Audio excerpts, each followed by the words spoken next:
Alright, so just watched the Rayman, I want to say, hateful vlog, and there are a couple things in there that I felt could be counterpointed or argued, some things, I'll fully agree on. First, off the bat, to clarify, I am a bit of a Nintendo fanboy. My license plate says Nintendo. I have all of the systems, including a black Wii U. I play it pretty regularly, though currently my screen has Borderlands 2 on it, so not right now. But that aside, I can step back and be subjective, but I will argue some points. First off, Ubisoft. I will agree, fuck them. I did have a reservation for Rayman. I was excited for Rayman. I was actually going to invite some friends over or even drag my Wii U with me to a friend's house to co-op it with. Um, but with this delay, I'm questioning even picking it up. Like, if they delay this because they want to try and squeeze more money, why would I give them the pat on the back and say good job by buying their game still? Kinda don't want to. So there's that. Um, Now after that, you kind of went on to DSB because I'm recording this as a response to that video. You did go on kind of a Wii U tirade, and some of it was very justified again. Like the marketing for the Wii U sucked. It sucked a lot. The Wii had a huge build-up, but the Wii U, not many people knew what the hell was going on. Like with the Wii, it was very simple to market. You show someone swinging the Wiimote, and on the screen someone swings their arm. The Wii U, you need to actually experience to figure it out. Like, when I got it in, a lot of the games, I didn't really realize how much I was going to enjoy them on the Wii U until I actually tried it on the pad. Um, let's see, I brain farted. Um, the launch, that's what I wanted to go on. I'm sorry. The launch. Uh, because of the marketing, because it wasn't pushed well, and you still see it out there, it doesn't seem like the launch has gone well. I actually did some research. Um, it hasn't been to Nintendo's expectations, but they had pretty lofty expectations. The sales were actually good. Like, I think it was in the first month of sales, in comparison to the last three consoles, including the Wii and 360 and PS3, it sold more units than those three systems. Um, so it's been selling. Nintendo's last quarter that included from April to December, so included the 3DS and the Wii U, they made a profit as opposed to the year previous where they lost a couple hundred million. This year they made money, so it apparently wasn't a detriment to them because the only real new thing they had out was the Wii U. Um, what was the other point of contention? Hold on, I have notes. Ah, yes. The argument about the graphics and things like the network.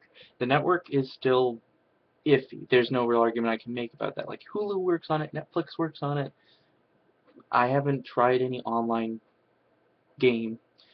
Um, as far as the graphics, when people do comparisons to things like Tekken Tag, to Call of Duty, to Mass Effect, to Assassin's Creed, to all these games that are already out on previous platforms, I highlight previous platforms.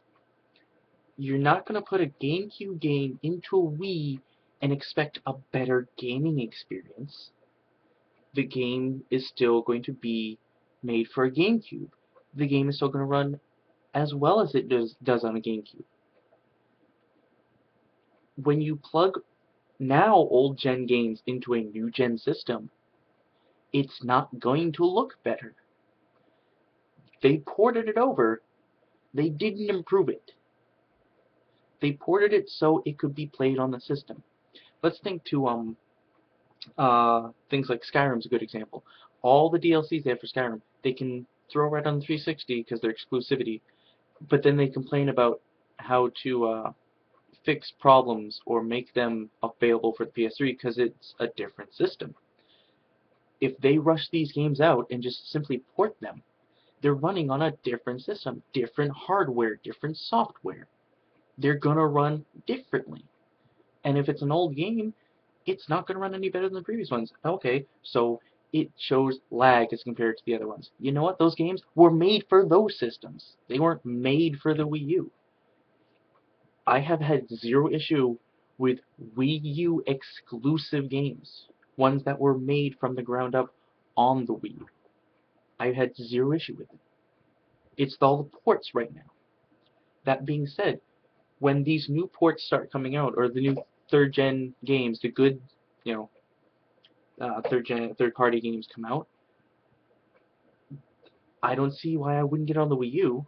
They have the controller, the Pro controller, that'll work fine. And I think those are going to leave two things that make the Wii U: the third party games and E3. Um, E3, you're going to go up against two new systems. So what are they going to have? I think they're holding off.